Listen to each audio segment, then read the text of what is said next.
Welcome back to Revenge Trip, where every story reveals the truth that hides behind closed doors. Today's story will shake you to your core.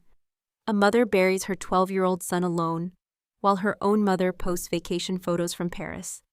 2 weeks later, that same mother shows up with a lawyer demanding half of the insurance money.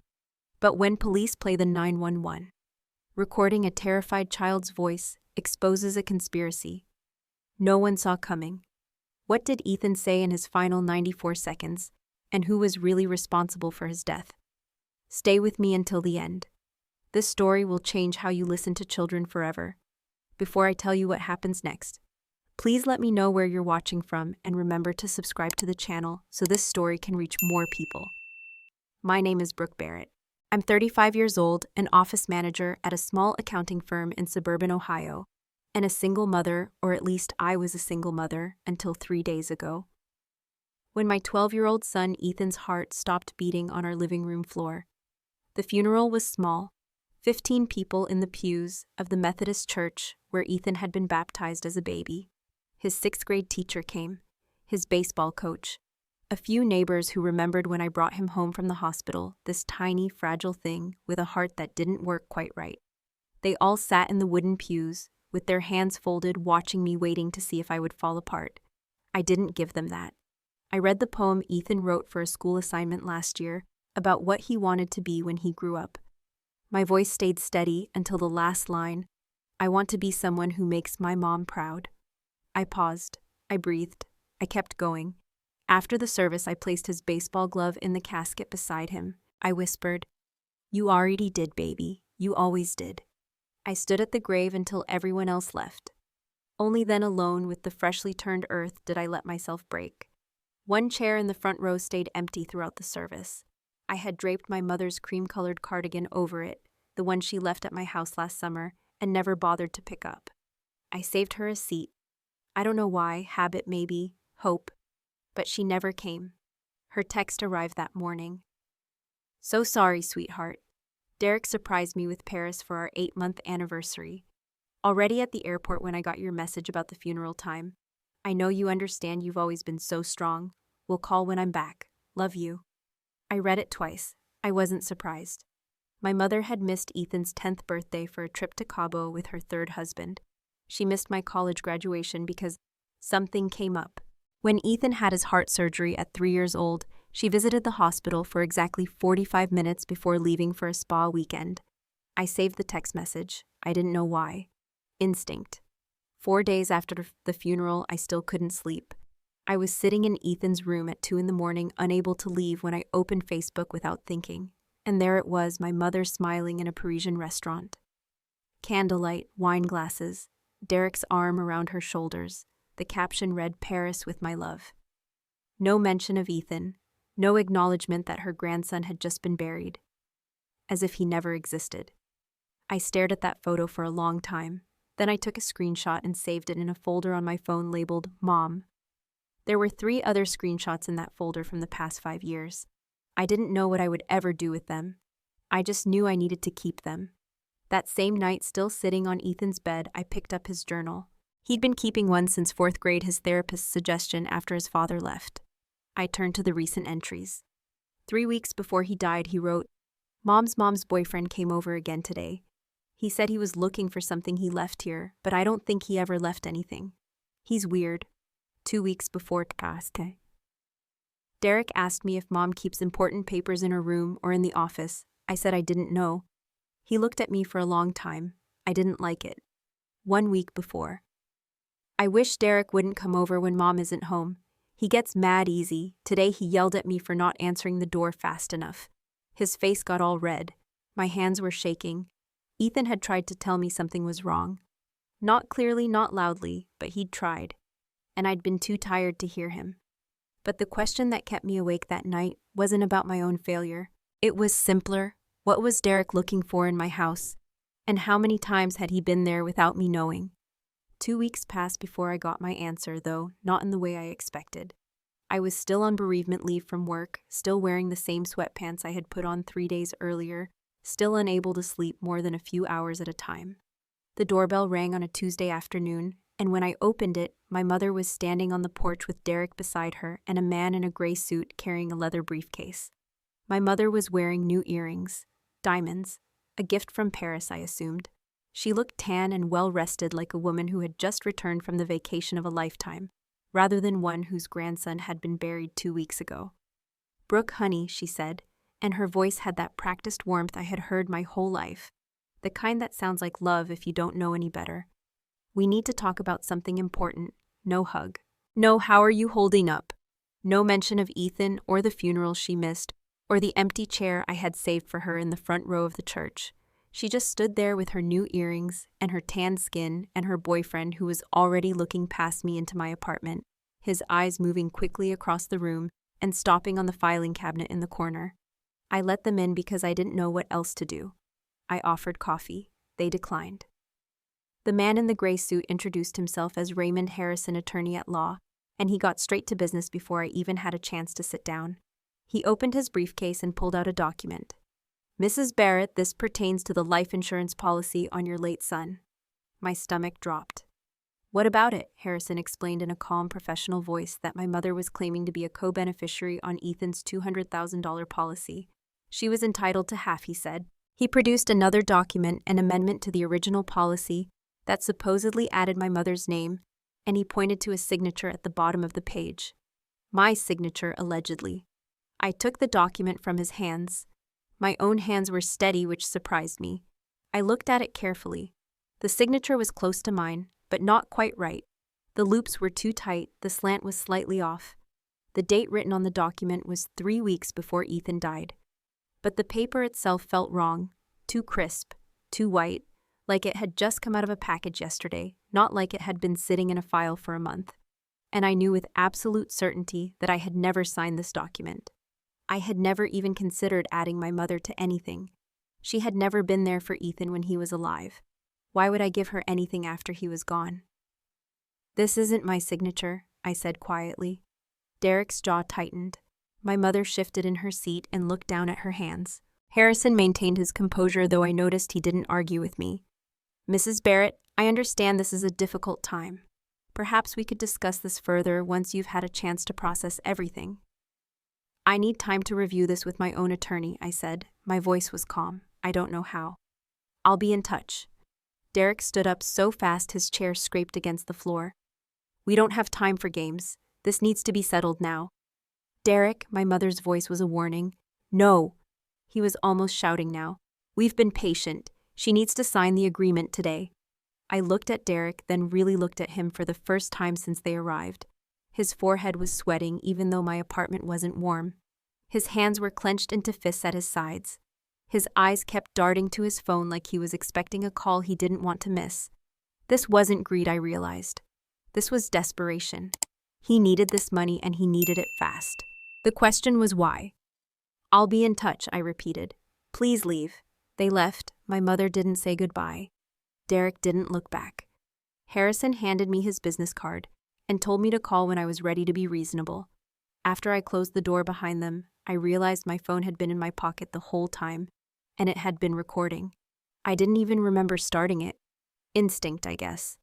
The same instinct that made me screenshot my mother's Facebook posts and save her text messages. Some part of me had always known I would need evidence someday. I just never knew evidence of what. That evening, I started making phone calls. First, I called the insurance company. I asked them to confirm the beneficiaries on Ethan's policy. The woman on the phone checked the records and told me what I already knew: there was only one beneficiary listed, and it was me. There was no record of any amendment. No record of anyone else being added. No record of any changes at all since the policy was created, when Ethan was 3 years old. I asked her to send me written confirmation, and she said she would. Next, I found a handwriting analyst online. I emailed her photos of the forged document alongside photos of my actual signature from bank records. She said she would have a preliminary analysis within 48 hours. Then I called the police department and asked for the complete incident report from the day Ethan died. The officer who took my call was polite and patient, and he said something that made me stop breathing for a moment. "The 911 recording is referenced in the file," he said. "Standard procedure when a minor places the call." "Ethan called 911. Yes, ma'am, about 7 minutes before he was found unresponsive. My heart was pounding so hard I could hear it in my ears. What did he say? The officer paused. I heard him clicking through something on his computer. The summary notes a chest pain complaint and possible cardiac event. The responding officers found no signs of forced entry or foul play. Death was attributed to pre-existing cardiac condition. Can I hear the actual recording, not the summary, the recording itself? Another pause. That would need to be formally requested. Takes a few days to pull from the archives. I submitted the request that night. While I waited, I went back to Ethan's journal. I read every entry from the past 2 months, looking for anything I might have missed. A pattern emerged that made my blood run cold. Derek had come to my house at least 6 times in the weeks before Ethan died. Always when I was at work, always asking questions about papers or looking for things he claimed to have left behind. One entry stood out. I don't think Grandma knows he comes here. He told me not to mention it because it would worry her, but that doesn't make sense. Why would it worry her? I called my mother. Did you know Derek was visiting my house while I was at work? There was a long pause. What? No, he mentioned he stopped by once or twice when you were there, to drop off something for me. Ethan says he came at least 6 times, when I wasn't home. Another pause. I'm sure there's an explanation. Derek wouldn't. Did you tell him about Ethan's insurance policy? We talked about financial planning once. I might have mentioned. I hung up. The police summary said Ethan called 911, complaining of chest pain, a cardiac event. Nothing suspicious, but I knew my son. Ethan had experienced chest pain before. He knew the protocol. Stay calm, take slow breaths, call mom, then call 911 if it gets worse. He wouldn't have panicked. He wouldn't have just screamed about pain. Unless there was something else. Someone else. And in 3 days, I would hear exactly what my son said in his final moments. 3 days later, I sat in a small room at the Westfield Police Department and heard my son's voice for the last time. Detective Margaret Reyes sat across from me, a 20-year veteran with gray at her temples and eyes that had seen too much. She had already reviewed the recording. Her face was carefully neutral, but there was something in her expression that told me she believed me now. She believed that something was wrong. Mrs. Barrett, I have to warn you, she said. This is difficult to hear. I nodded. I need to know. She placed a small speaker on the table between us and pressed play. For 94 seconds, I listened to my son die. The dispatcher's voice came first calm and professional. 911, what's your emergency? Then Ethan, my Ethan. His voice was shaking so badly, I almost didn't recognize it. I need help. There's someone outside my house. The dispatcher asked if he was safe and if the door was locked. Ethan said yes, but the man was banging on the door. He was really angry. He was yelling. Who is it? The dispatcher asked. Do you know this person? Ethan's voice dropped to a whisper, and I had to lean forward to hear him, even though every word was being burned into my memory forever. He's my grandma's boyfriend. His name is Derek. He comes here sometimes when my mom's at work, but today I didn't let him in because Mom said no visitors, and he got so mad. The dispatcher asked if Derek was still there. Ethan said he was at the window now, looking at him, saying he was going to tell Grandma that Ethan was bad. And then there was a sound that made my whole body go cold. Violent pounding, fists against glass or wood, I couldn't tell which. Ethan's voice cracked. My chest hurts. My chest really hurts. The dispatcher told him to stay calm, that help was on the way, asked if he had his medication, but Ethan couldn't breathe right. He said Derek was still yelling. He said Derek was so scary when he was angry. His face. He started to say something about his face, and then his voice just stopped. I heard heavy breathing, then a soft thud, then nothing. The dispatcher kept calling his name. Ethan, sweetheart, are you there, Ethan? But my son was already gone. Detective Reyes stopped the recording. I sat there with my hands folded in my lap, my face completely still. I didn't cry, I didn't scream. Something had shifted behind my eyes. Something had hardened into stone. Why wasn't this investigated? My voice was quiet, controlled. I barely recognized it as my own. Reyes sighed. She explained that the responding officers had listened to the recording, but by the time they arrived, Ethan was already being loaded into an ambulance. There was no one else at the scene. No forced entry, no signs of foul play. The medical examiner ruled it a cardiac event triggered by his pre-existing condition. The officers interpreted the recording as a child in medical distress, confused and frightened by his own symptoms. They thought he was hallucinating. They thought the fear and the chest pain made him imagine someone was there. But Derek was there, I said. That's what we're going to find out. Detective Reyes had been busy in the days since I first raised questions. She pulled out a folder and spread its contents across the table. Evidence. Real evidence that proved what I already knew in my heart. A neighbor's security camera had captured Derek's silver BMW arriving at my address at 3:41 in the afternoon. It departed at 3:58. Ethan's 911 call was placed at 3:49 and ended at approximately 3:51. The delivery driver who found my son called 911 at 4:03. Derek was at my house for 17 minutes. He left 7 minutes after Ethan's call ended. He did not call for help. The handwriting analyst had confirmed what I suspected about the forged document. The paper stock was manufactured in a batch, produced 3 weeks after the date written on the document. It was created after Ethan died, hastily, sloppily. My actual signature samples did not match the forgery. Ethan's journal entries documented Derek's repeated unauthorized visits.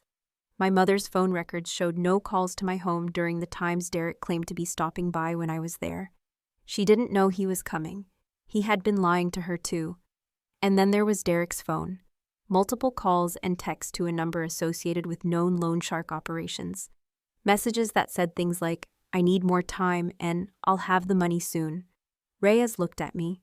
"We have enough to bring him in for questioning. Your mother too." They were summoned separately, told it was to clarify some inconsistencies in the insurance claim. Derek arrived confident, wearing a pressed shirt and an expensive watch that I now realized was probably bought with my mother's money. An hour later, he was sweating through that pressed shirt. I wasn't in the interview room, but Detective Reyes told me everything afterward. She played the 911 recording for Derek. She watched his face as my son's terrified voice filled the room as Ethan said his name, described his anger, begged for help. "That's your voice Ethan is describing, isn't it, Mr. Walsh? You were there?" His lawyer advised him not to answer, but his composure was cracking. He tried to say he was just checking on the kid that my mother had asked him to, but Reyes was ready for that lie. She showed him my mother's phone records. Linda made no such request. She didn't even know Derek was visiting. "The neighbor's camera shows you leaving at 3:58, Reyes said. Ethan called 911 at 3:49. The call ended at 3:51. "You were there for another 7 minutes after my son stopped talking. Why didn't you call for help, Mr. Walsh?" Derek said he didn't know anything was wrong. He said the kid was fine when he left. And that's when Reyes placed the photograph on the table. A still image from the security camera. Derek's car front bumper visible, timestamp 3:58. And in the corner of the frame, barely visible through my front window, a small figure slumped on the floor. My son. Unconscious. Dying. You could see him, Mr. Walsh. You could see him through the window, and you left. His lawyer called for a break. Derek was pale and shaking. The confident man who had stood in my living room demanding I sign papers was gone. In the other interview room, my mother's world was falling apart too. They showed her the forged document, explained that insurance fraud was punishable by up to 10 years in federal prison. Her perfectly maintained composure cracked. She claimed she didn't know that Derek handled the paperwork, that he told her I had agreed to everything. They asked if she knew Derek had been visiting my home without my knowledge. She said no. They asked if she told Derek about Ethan's insurance policy. She admitted she mentioned it once, just in conversation. She didn't think it meant anything. Then Detective Reyes slid another piece of paper across the table. A file from 2019, a case in Nevada. A 10-year-old boy who reported that Derek Walsh intimidated and threatened him over a period of months. The case was dropped when the family received a payment of $40,000 and declined to testify. That payment came from my mother's account. My mother's face went white. She tried to explain. Derek told her it was a misunderstanding. The boy made it up. She believed him. "Did you believe him?" Reyes asked. "Or did you just want to believe him?" My mother had no answer. Derek was arrested that evening. Child endangerment, failure to render aid to a person in medical distress, insurance fraud, more charges pending as the investigation continued. My mother was released but instructed not to leave the county. As she walked out of the police station, she looked around the parking lot searching for someone to pick her up. Derek was in custody. I wasn't coming. For the first time in her life, there was no man to rescue her and no daughter willing to try. The weeks that followed were a slow unraveling, and I watched it happen with a strange sense of detachment. Derek refused to confess to anything beyond being present at my home that day. His lawyer advised him to stay quiet to let the prosecution prove its case. But the evidence spoke louder than any confession ever could. The police recovered text messages from Derek's phone that painted a picture of a desperate man running out of time. Messages to numbers associated with loan shark operations. Threats that made my stomach turn. "You have until the end of the month or we start with your kneecaps." Derek owed $80,000 to people who didn't accept excuses. He needed money fast, and he didn't care where it came from. Security camera footage from my neighbors, combined with Ethan's journal entries, established that Derek visited my home at least 6 times in the 2 months before my son died. Every single time I was at work. Every single time he told my mother he was running errands or meeting friends. He was searching for something. They found it on his phone. A photograph taken 3 weeks before Ethan's death. A photograph of my insurance policy documents, including the page that listed the beneficiary. $200,000 that would be paid out if my son died. Derek found what he was looking for, and then he started making plans. The paper analysis proved that the forged document was created after Ethan died. The paper stock came from a batch manufactured weeks after the date written on the signature line. Derek's fingerprints were all over the original. My mother's fingerprints were only on the copy she was given. And then there were those 7 minutes. Derek's car was captured leaving my address at 3:58 in the afternoon. The security camera caught something else too. Something that made the prosecutor's voice shake with anger when she presented it in court. Through my front window, barely visible in the corner of the frame, you could see a small figure slumped on the floor. Ethan, my son, unconscious and dying while Derek sat in his car and decided what to do. He saw my boy through that window. He saw him and he drove away. The delivery driver found Ethan at 4:03 and immediately began CPR, but it was too late. Those 7 minutes were the difference between life and death. The prosecutor built her case carefully. Derek created conditions of extreme fear in a child he knew had a serious heart condition.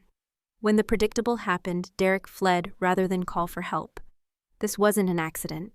This was reckless disregard for human life, with full awareness of the probable consequences. The trial lasted 2 weeks. I sat in the front row every single day. I watched Derek's face when they played the 911 recording for the jury. I watched the jury watch him, and I saw the moment they stopped believing anything he said. Guilty on all counts. Involuntary manslaughter elevated to reckless homicide, with a child victim enhancement. Child endangerment resulting in death. Failure to render aid to a minor in medical distress. Insurance fraud and forgery. The judge sentenced him to 15 years in federal prison. He would have to serve at least 10 before he was eligible for parole. The judge's statement was the only time I cried during the entire trial. "Mr. Walsh," she said, "you terrorized a 12-year-old boy who had done nothing wrong except follow his mother's rules. You knew he had a heart condition. You knew your rage could kill him. And when it did, you chose to save yourself rather than call for help. A child died alone on the floor while you drove away.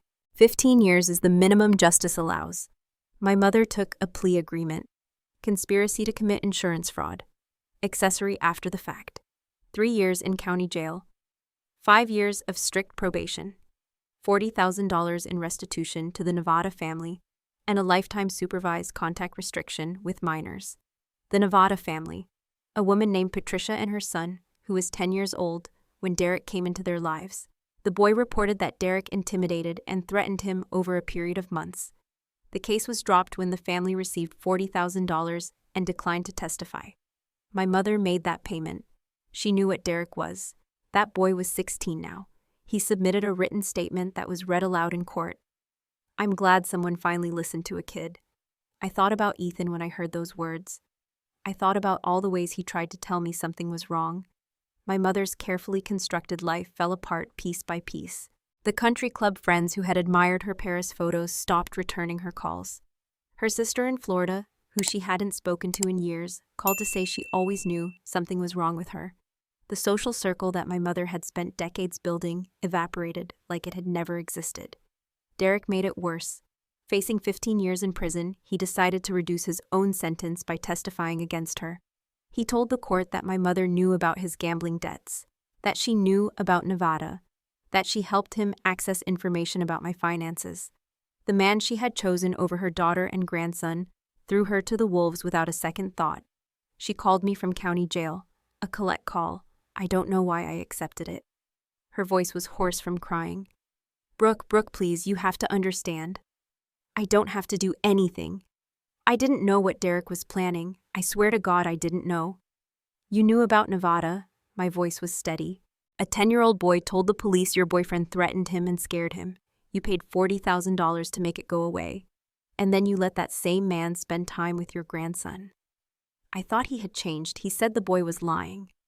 Ethan wasn't lying. Ethan was so scared he wrote about it in his journal. He tried to tell me too, and I didn't listen carefully enough. But you knew, Mom. You knew what Derek was capable of. And you chose him anyway. You always choose them, every single time. Silence on the line. Ethan called 911, I said. Do you know what his last words were? He said Derek was so scary when he was angry. He was talking about your boyfriend, the man you loved more than your own grandson. She was sobbing now. I'm sorry, I'm so sorry, please, Brooke. I'm your mother. You were never my mother. The words came out calm and clear. You were just the woman I kept hoping would become one. I hung up. I didn't cry. I didn't scream. I just sat in the quiet of my apartment in Ethan's room, holding his journal against my chest. It was over. Derek would grow old in prison. My mother would lose everything. The system had worked slowly and imperfectly, because I refused to let it fail. But as I sat there in the silence, I realized that justice had only answered one question: who was responsible? It hadn't answered the harder one. How do you keep living when the verdict doesn't bring your son back? The answer came slowly over 6 months of quiet mornings and long nights. I returned to work. I moved to a smaller apartment because the old one held too many ghosts. I started seeing a therapist who didn't try to fix me, just listened. And somewhere in the middle of all that ordinary survival, I found a reason to keep going. Derek is in federal prison now, cell block D in Indiana. He will be 67 years old before he is eligible for parole. His loan shark creditors wrote off his debt. There is no point pursuing a man with nothing. My mother was released after 14 months for good behavior. She lives in a studio apartment in Reno now, working at a dry cleaner. The country club life is over. The Paris vacations are over. She tried to contact me 3 times from prison. I returned each letter unopened. Some doors, once closed, should stay that way. The Nevada family received their $40,000 in restitution. Patricia, the mother, called me once to thank me. Her voice was thick with emotion when she said, "Because of you, my son finally got closure. He stopped blaming himself." I told her I was sorry it took so long for someone to listen. She said she was sorry too. We didn't talk long, but I think we both felt a little lighter when we hung up. The insurance company paid out Ethan's policy, $200,000. I stared at that check for a long time. It felt wrong to keep it. Blood money, in a sense. My son's life converted to a number on a piece of paper. I couldn't spend it on a new car or a vacation or anything that might bring me comfort. That money was Ethan's, and I wanted it to mean something. So I started a foundation. I called it Ethan's Voice. The mission was simple. The Listen campaign partners with schools to teach adults how to recognize when children are trying to report something important, even when they can't say it directly. The Safe Home program provides subsidized security cameras and emergency alert systems for single-parent households. The Speak Up hotline is a text-based helpline for children who feel unsafe with adults in their lives, but don't know how to tell someone. The logo is a simple speech bubble with a small heart inside. The tagline reads, "When children speak, we listen." At the launch event, I stood in front of a room full of educators, social workers, and parents. My hands were shaking, but my voice was steady. "My son tried to tell me something was wrong," I said. He didn't say it directly. He was 12 and he didn't have the words. He said things like, "He's kind of intense, and I don't like being alone with him." And I heard those words, but I didn't listen. I was tired. I was distracted. I assumed it was nothing. Ethan called 911 on the last day of his life. For 94 seconds, he tried to explain what was happening, but by then it was too late. I can't get those 94 seconds back. I can't undo what happened. but I can make sure that when the next child tries to speak in journal entries, in offhand comments, in questions that seem strange, someone is paying attention. Because children speak in code. And it's our job to learn the language. On what would have been Ethan's 13th birthday, I visited his grave. It was late October and the leaves were turning gold and red. I brought his favorite candy Reese's Pieces and a letter I had written the night before. The cemetery was quiet. I sat on the grass beside his headstone and read the letter aloud because I wanted him to hear it wherever he was. Hey baby, I'm sorry I missed so much. I'm sorry I didn't hear you when you were trying to tell me. I think about that every day, but I want you to know something. Those 94 seconds, your voice on that recording, they mattered. They put Derek in prison. They helped another boy finally tell his story. And now because of you, a lot of adults are learning to listen better. You were so brave, Ethan. You followed the rules. You didn't open the door. You called for help. You did everything right. It wasn't your fault. It was never your fault. I miss you every day. I'll miss you every day for the rest of my life. But I'm okay. I'm going to be okay. Because you taught me something important. Even when no one's listening, you speak up anyway. The truth matters even if no one hears it right away. I love you forever. I'm so proud of you. I'll always be proud of you. I folded the letter and tucked it under a small stone beside the headstone. I stayed until sunset, watching the sky turn orange and pink above the trees. Then I went home. 3 weeks after the foundation launch, I received an email that made me cry for the first time in months. A woman I had never met wrote to tell me she had seen my interview on the local news. Her daughter had been saying things about her stepfather for months. Things like, he looks at me weird, and I don't like when mom's not home. The woman kept telling her daughter she was imagining things, that she was just jealous because her mother got remarried. But after she heard my story, she sat down with her daughter and really listened. And her daughter told her things she didn't want to hear. But she heard them this time. They were leaving him. The mother and daughter were staying with her sister until she figured things out. She wanted to say thank you. And she wanted to say she was so sorry about Ethan. She believed he saved her daughter. I read that email twice. Then I closed my laptop and sat quietly in my small apartment. On the bookshelf, Ethan's baseball glove. On the wall, his school photo from 6th grade. On my wrist, his medical alert bracelet. I had it resized so I could wear it every day. I opened my laptop again and started typing a response. It was December when I walked out of the foundation office at the end of a long day. Cold and clear Christmas lights going up on the storefronts. I passed a small playground where a mother sat on a bench while her son climbed the jungle gym. The boy called out, "Mom, Mom, watch this." The mother looked up from her phone, set it aside, watched. "That's amazing, honey. Be careful up there." The boy grinned and kept climbing. I watched them for a moment.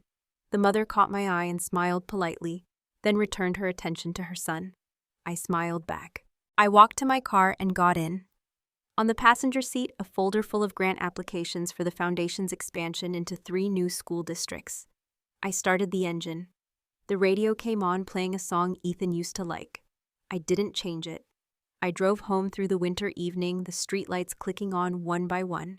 Ethan Barrett didn't survive. But his final 94 seconds, a frightened whisper into a 911 line, became the most powerful testimony of all. It convicted the man who abandoned him.